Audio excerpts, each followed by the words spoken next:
Hey everybody, Aaron Cowan, Sage Dynamics. In this video, we're going to talk about the Monsoon Tactical chunk port. When I first saw the chunk port, it wasn't on a 2011. It was on a different gun. But I had just recently completed a video on the Stacatto XL RDO, which I've been waiting for some time. I always liked the XL. I like the 5+ inch gun, but I wanted it to be optics ready because I generally don't pick up guns these days that are irons only, and I don't want to have to go through the milling process if I can avoid it. So I picked one of those up, did a review. You can find it on the channel, 2,000 round standard review that I do. And I didn't really care for the recoil pulse as much as I thought I would. There's nothing wrong with it. It just, for my feeling, it has a little bit of negative recoil. So I decided to send that gun off to Monsoon Tactical and have them do their full package on the XL. It wasn't offered on the website, but I contacted them and said, hey, money in hand, can you guys make this happen? And they gladly said yes, sent it off, and it came back really quick in OD green. They also did their framework to it. But of course, the most important part, kind of the purpose of the review, or what most people are going to focus on, even though the grip work is not only aesthetically pleasing, it's very grippy because it's in the name. We definitely want that. They did a really good OD green Cerakote matching slide and frame. But the actual chunk port itself is machined into the slide and into the barrel, which work hopefully in a perfect harmony during a 2,000 round review process.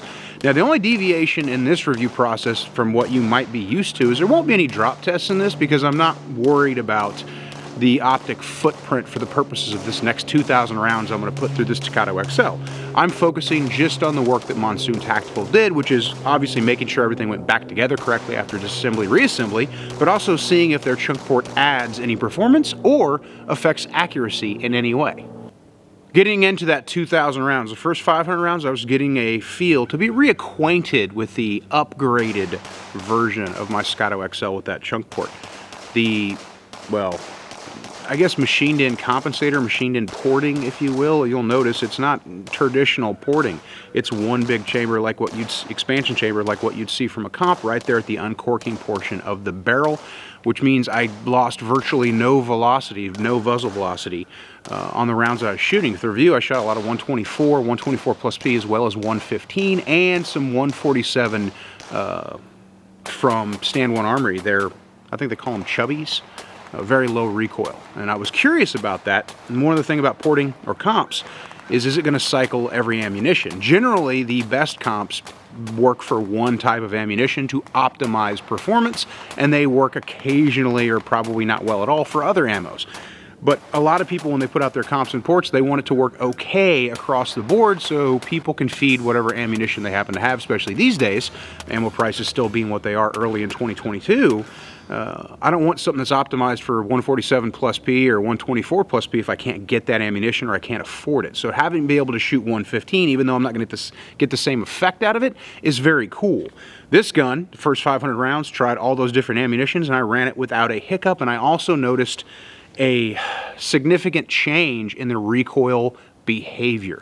It's not going to shoot laser beam flat. That's just not a thing because physics says no, you're not doing enough for that to be well, the energy's got to go somewhere, right? And it does go mostly straight back, which is partly in the overall size of the gun or the length of the slide, the length of travel involved in the reciprocation. But that chunk port is definitely pushing the muzzle back down faster.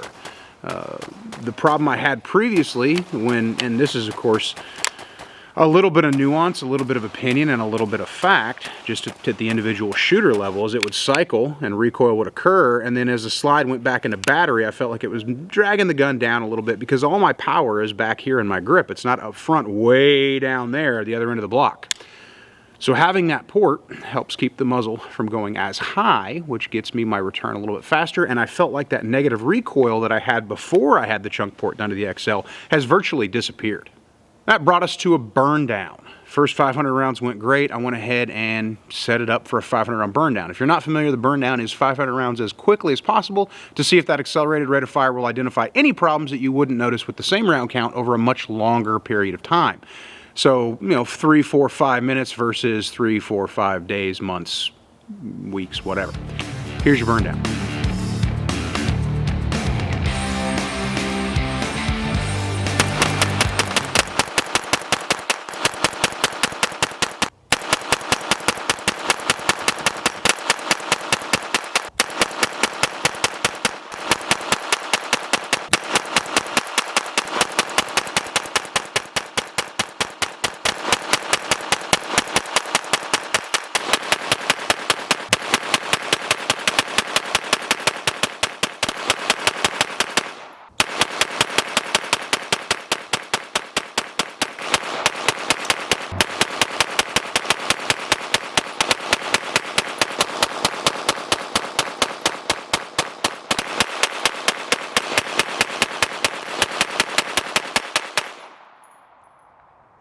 Aside from getting my front sight a little bit black and toasty, no issues experienced. Gas management on this is very good. Sometimes something I worry about, even though it's all the way at the end of the muzzle and this is a very long gun, that I worry about with ports and comps is some of that muzzle blast coming back onto my optic window, and that's not something I experienced.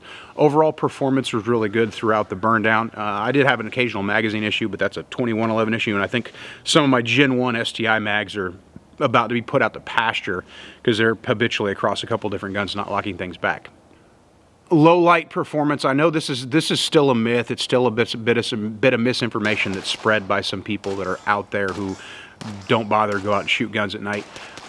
Is the comp, or the chunk port, if you will, going to cause any night issues when shooting in low light? Well, if you were shooting in absolute darkness, which you shouldn't be, because then you probably can't see or you probably definitely can't see your target, yeah, you're going to notice some muzzle flash, but muzzle flash is going to exist on any platform. Shooting this thing under weapon lights or in failing light like dusk when the weapon light isn't quite needed yet, but you can definitely notice a rapid increase muzzle flash in brightness, no issues. Shooting it in low light with various weapon lights, various lighting conditions, no issues. In fact, you don't really notice the muzzle blast. On really cheap range ammo, like some really cheap 115, yeah, you're going to notice a little bit more prominent flash, but that's relatively speaking.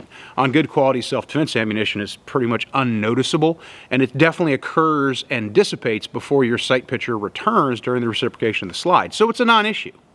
Accuracy, that's something we got to talk about, right? Throughout the 2,000 rounds, I didn't notice a lack of accuracy.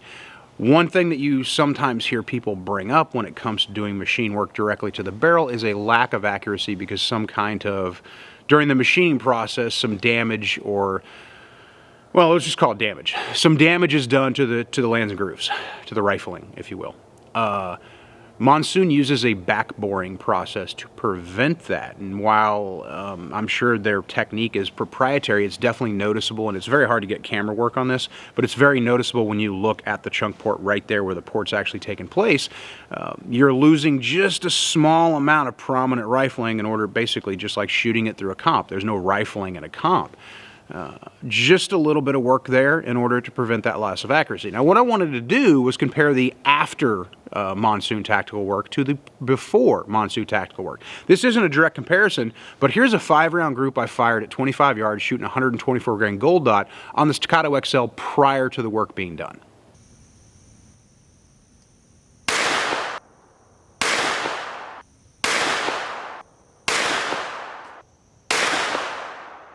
Now here's a 5-round group I fired as soon as I got it back, remounted the optic, re-zeroed the optic. I fired a 5-round confirmation group, again 25 yards, 124 grain gold dot.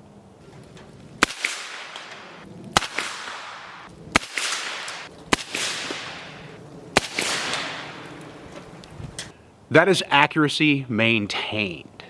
People say, well, I don't know why anybody would ask this, but I'm sure somebody might drop the question in the comments, so I'll answer it here in case they're still watching this video. Well, is the rifling going to affect the zero? Or I'm sorry, is the porting, the chunk port, going to affect the zero? I don't know. I took the optic off it to send it in, so I had to re-zero it anyway. So if somehow left the optic on there and zeroed and then sent it in and they sent it back, I don't know. That's not something I can answer, but I know I am maintaining the same quality of accuracy that I was seeing prior to sending the XL in. Now I got the XL back, and as you can see, I'm still shooting very good, very respectable 5-round groups. So we have an increase in recoil management from this system. We have no loss of accuracy. We have no real effect to our ability to shoot the gun at night. And their overall work on the slide and frame, reassembly. One of the things I worry about with Cerakote is it does increase, well, surface height. So sometimes when people Cerakote guns, you have to break them in when you get them back, which I don't feel like I should have to do. I feel like the gun, I bought plenty of guns straight from OEM that were Cerakoted and they work just fine. So sometimes aftermarket work, I get it back and there's this break-in process. It is a little bit aggravating. I mean, you deal with it. I didn't have that problem. I reassembled the gun, lubricated what needed to be lubricated as I would with any gun getting ready to take it out to the range for the first time, and it just ran. So for 2,000 rounds, had a really well-performing gun. Nothing was sticky. The magazine release, the slide release, the trigger performed just like it did before I sent it back in. The slide reciprocation was butter smooth, just like it was before I sent it in. So I didn't have any appreciable loss in any of the tolerances, or I didn't have any tolerances change from pre-work to post-work. And that's definitely something that you should be focused on, and something I think is important when it comes to getting aftermarket work done, because you don't necessarily know what you're going to get until you get it back. And when it comes to the 1911, 2019, 2011 family, there are a lot of good companies that build good guns. There aren't too many companies that do aftermarket work to make those guns better or change the overall performance of those guns. So Monsoon Tactical being able to enhance, if that's what you want to call it, your 2011 or 1911 or 2019, and they do work on other guns as well. That's a bit of a rarity. Now, there's plenty of people out there that do custom gunsmithing, but as far as this level of modification, it is a smaller circle of companies that provide high quality work.